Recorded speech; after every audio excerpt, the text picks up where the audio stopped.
नमस्कार मित्रों। आज जो मैं वीडियो लेकर आया हूँ वह काफ़ी रहस्यमय बातों से संबंधित है।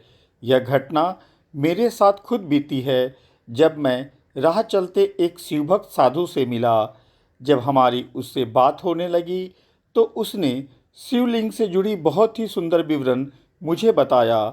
उसके द्वारा कही गई बातें कहाँ तक प्रामाणिक है वो मुझे नहीं पता, लेकिन उसने अपने ज्ञान के आधार पर जो बातें बताई वो मैं नकार भी नहीं सका, क्योंकि मुझे उतनी जानकारी नहीं थी। उसने जो शिव जी, शिवलिंग, आत्मा, नरक, स्वर्ग की रहस्य को बताया वह मैं आपसे साझा करने जा रहा हूँ। मेरी वीडियो अच्छी लगे तो कृपया मेरे चैनल को लाइक, सब्सक्राइब और शेयर अवश्य करें।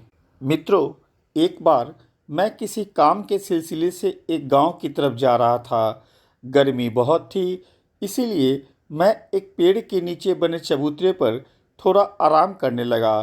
तभी कहीं से एक बुजुर्ग साधु भी आकर वहां आराम करने लगे। धीरे धीरे उनसे बातचीत शुरू हुई। वो कौन थे, कहाँ से आए थे, कुछ पता नहीं था।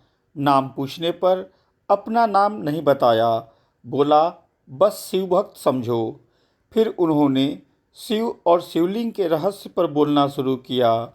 उन्होंने बताया कि शिव कौन हैं, कहाँ से आए हैं, वो क्या हैं, कोई नहीं जानता, न जान सकेगा, क्योंकि वो देवों के देव महादेव हैं। उनका न आदि है न अंत है। शिव जी ने ब्रह्मा, विष्णु, महेश को अवतरित किया तथा सृष्टि की सारी जिम्मेवारी उन्हें सौंपी। महेश को शंकर जी भी कहते हैं। शिव और शंकर दो अलग अलग स्वरूप हैं। शिव जी हमेशा सूक्ष्म रूप में रहते हैं, इसीलिए उन्होंने अपने पूजा के लिए स्थूल रूप शिवलिंग को प्रकट किया। शिव और लिंग दो अलग अलग शब्द हैं। संस्कृत में लिंग का अर्थ होता है चिन्ह, अर्थात शिव जी का चिन्ह या शिव का प्रतीक कहें।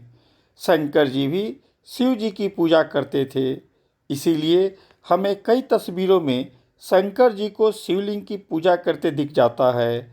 शिवलिंग शिव जी की अपार ऊर्जा का स्रोत है। प्रकृति की सारी ऊर्जा का स्रोत शिवलिंग ही है। पृथ्वी पर जितने भी प्राणी हैं उनके ऊर्जा का स्रोत शिवलिंग ही है। मानव शरीर में जो आत्मा रूपी ऊर्जा है उसका माध्यम भी शिवलिंग ही है।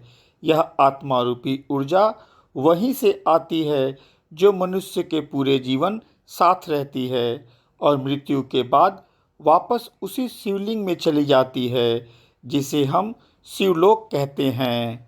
यह आत्मा रूपी ऊर्जा बिल्कुल शुद्ध रूप में वहाँ से आती है, परंतु जाते समय वह ऊर्जा पुनः शिवलिंग में समाहित होगी कि नहीं, वह उसके द्वारा पृथ्वी पर किए गए कर्मों पर निर्भर करता है। अगर कर्म अच्छे रहे तो समाहित होगी, अगर कर्म बुरे रहे तो वह ऊर्जा अपनी मलिनता के कारण वहाँ स्वीकार नहीं होती है। ऐसी स्थिति में वह ऊर्जा प्रेत योनि में भटकती रहती है। वह तब तक भटकती है जब तक वह अपने गलतियों का प्रायश्चित न कर ले। इस भटकने के क्रम में उसे अनेक प्रकार के कष्ट झेलने पड़ते हैं, जिसे हम नरकलोक कहते हैं। उस भटकती ऊर्जा को इतना कष्ट होता है कि वह मुक्ति का मार्ग ढूंढने लगती है। अपने पापों का प्रायश्चित करने के लिए वह पुनः ईश्वर के शरण में जाना चाहती है, लेकिन सूक्ष्म होने के कारण वह ईश्वर की पूजा आराधना भी नहीं कर पाती है। ऐसे में वह भटकती ऊर्जा शरीर तलाश करती है जिसमें प्रवेश कर वह पूजा पाठ कर सके।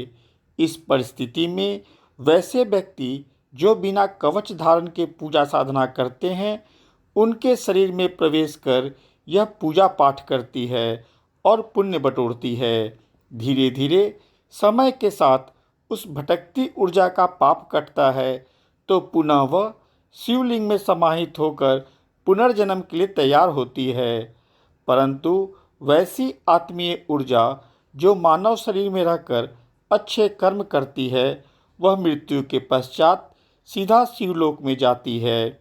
मित्रों, उस साधु ने बताया कि स्वर्ग और नरक जैसी कोई चीज़ नहीं होती है। जो आत्मीय ऊर्जा बुरे कर्म करती है वह जब प्रेत योनि में भटकती है वही नरक कहलाता है, और पुण्य कार्य करने वालों की आत्मीय ऊर्जा सीधा शिवलोक में स्थापित होती है, जो स्वर्ग माना जाता है। उसने बताया कि शिवलिंग वह चीज़ है जो सारे सृष्टि को नियंत्रित करती है। यही कारण है कि सारे देवी देवता भी शिवलिंग की पूजा करते हैं। उसने बताया कि प्रत्येक इंसान को अच्छे कर्म करना चाहिए ताकि प्रेत योनि में न भटकना पड़े। उस योनि को इतना कष्ट उठाना पड़ता है जिसका अंदाज़ा लगाना साधारण मानव के बस की बात नहीं है। कर्म जितने खराब होंगे उसे प्रेत योनि में उतना ही ज़्यादा दिन भटकना पड़ेगा। जब हमने साधु महाराज से पूछा कि आपको यह बात कैसे पता कि प्रेत योनि में कष्ट होता है, तब उन्होंने बताया कि जहाँ वह रहते हैं वहाँ कुछ लोग आते रहते हैं जिनके ऊपर उस नकारात्मक शक्ति का प्रभाव रहता है। वह उनके शरीर पर बुलाकर उससे पूछते हैं तो वह बताता है कि कितने कष्ट से वह आत्मीय ऊर्जा गुजर रहा है और मुक्ति पाने की गुहार लगाता है। उस साधु ने बताया कि यह सारी बातें जो वह मुझे बता रहा है वह किताबी अनुभव पर नहीं बता रहा है। उसने बताया कि वह लोगों के नकारात्मक शक्ति को हटाने में सक्षम है, और जब हटानी होती है तो उस शक्ति को पीड़ित व्यक्ति के बदन पर उसे बुलाना होता है। उसी क्रम में जो वह बातें करता है उसी अनुभव का उसने मुझसे शेयर किया। जब मैंने उस साधु महाराज से साधु बनने के पीछे का कारण पूछा तो उन्होंने बताया कि मानव जीवन में सबसे खतरनाक चीज़ है मोह, माया और लालच। यही वह चीज़ है जो हमें अपने जीवन में कुकर्म करने को प्रेरित करता है। इस मोह, माया और लालच से दूर रहने के लिए उसने साधु मार्ग को चुना। मैं उसकी बातों को बहुत ध्यान से सुन रहा था। मन में कई और सवाल आ रहे थे, परंतु उस साधु महाराज को जाना था। लेकिन जाते जाते उन्होंने एक बहुत सकारात्मक बात कही कि जीवन में जो भी हो रहा है वह सब ईश्वर के इशारे पर हो रहा है। सारा कार्य उनके द्वारा ही निर्धारित होता है। इसीलिए जहाँ भी कार्य करो और तुम्हें कोई कार्य करने को आदेश दे तो उसे अपने इष्ट का आदेश समझकर करो। ऐसे में तुम्हारा जोश कभी कम नहीं होगा और कार्य में मन भी लगेगा। सभी मनुष्य के अंदर ईश्वर का स्वरूप होता है तथा उसके चाहे बिना पत्ता नहीं हिलता, तो एक मानव दूसरे मानव को आदेश कैसे दे सकता है।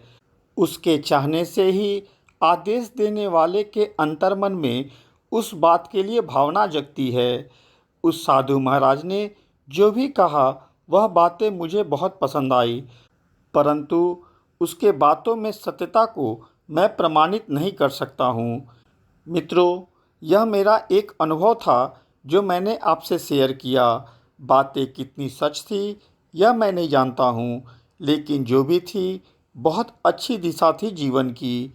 मेरी यह प्रसंग अगर आपको अच्छी लगी हो तो कृपया मेरे चैनल को लाइक, सब्सक्राइब और शेयर अवश्य करें।